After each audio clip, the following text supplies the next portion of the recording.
ওম শান্তি। আজি নিৰাকাৰ পৰম পিতা পৰমাত্মাৰ মহাবাক্য মই আপোনালোকৰ লগত শ্বেয়াৰ কৰিবলৈ বিচাৰিছোঁ, যিষাৰ মহাবাক্যই আপোনাৰ মানসিক শক্তিক দুগুণে বঢ়াব, যিষাৰ মহাবাক্যই আপোনাক জীৱনটো অতি সুন্দৰ সুখ শান্তিৰে চলাই নিয়াত সহায় কৰিব। আজি পৰমাত্মাই কৈছে, বিঘিনিয়ানতা আত্মাক শিক্ষক বুলি বুজি তেওঁৰ পৰা পাঠ পঢ়োতা অনুভৱী মূৰত হোৱা।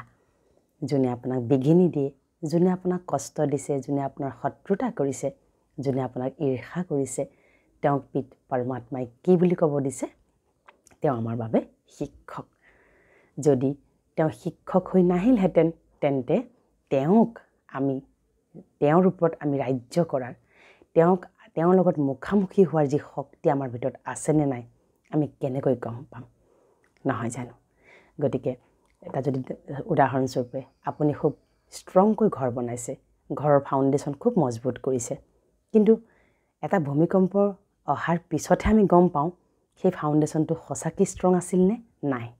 নহয় জানো? গতিকে আমাৰ জীৱনলৈ অহা প্ৰত্যেকটো বিঘিনিক আমি প্ৰাকৃতিক দুৰ্যোগ হিচাপে ল'ব লাগিব, আৰু তাক আমি শিক্ষক মানে আমাক পাঠ পঢ়াই থৈ যোৱা শিক্ষক বুলি ল'ব লাগিব।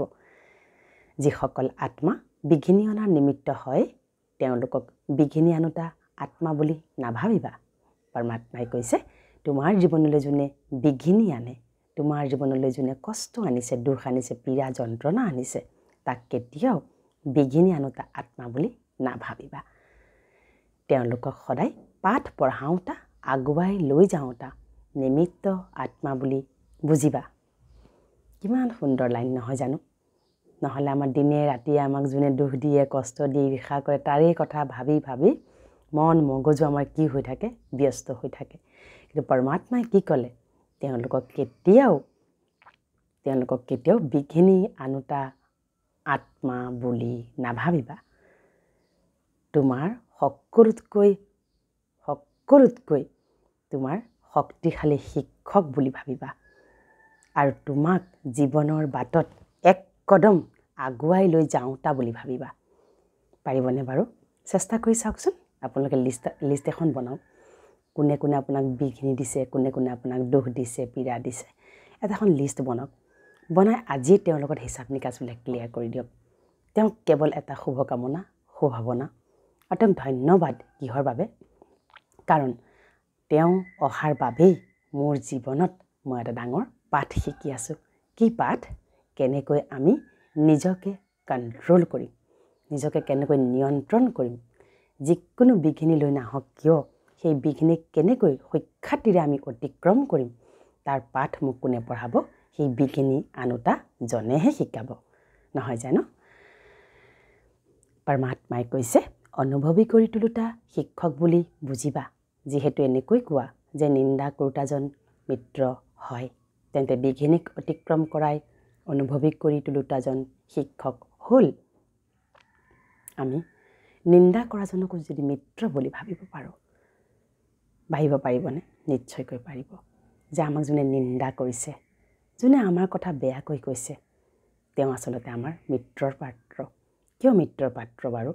কোনে নিন্দা কৰে, কোনে ঈৰ্ষা কৰে, কোনে বিঘিনি আনে?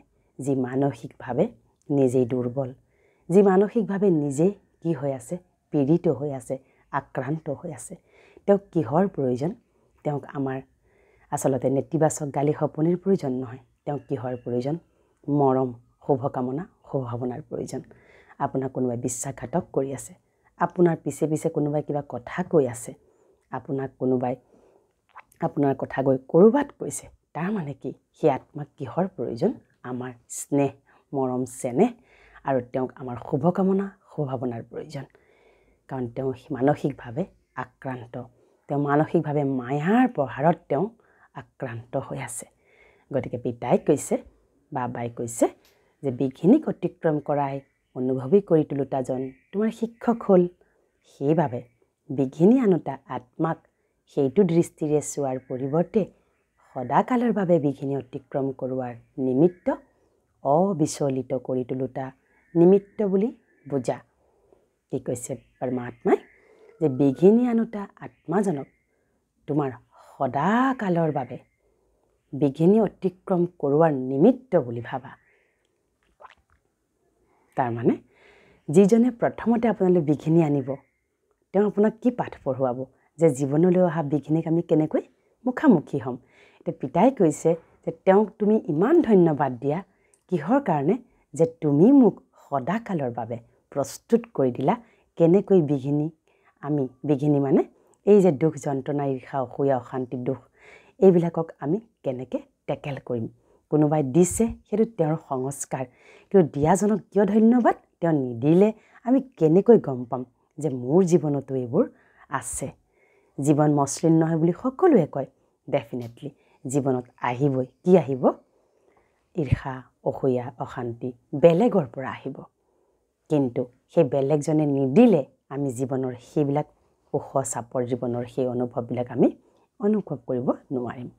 গতিকে পিতাই কৈছে ইয়াৰ দ্বাৰা আৰু অধিক অনুভৱৰ কৰ্তৃত্ব বাঢ়ি যাব।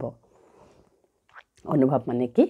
তাৰ মানে এই যে মোক বিঘিনি দিলে, বিঘিনিটো দিয়াৰ পিছত যেতিয়া আমি নিজকে প্ৰস্তুত কৰিম যে ইয়াক কেনেকৈ বা এওঁক কেনেকৈ মই মুখামুখি কৰিম, এই বিঘ্নটো মোৰ জীৱনলৈ আহিল, এতিয়া মই ইয়াৰ লগত কেনেকৈ মুখামুখি হ'ম আৰু ইয়াৰ পৰা কেনেকৈ মই সফলতাৰে উত্তীৰ্ণ হ'ম।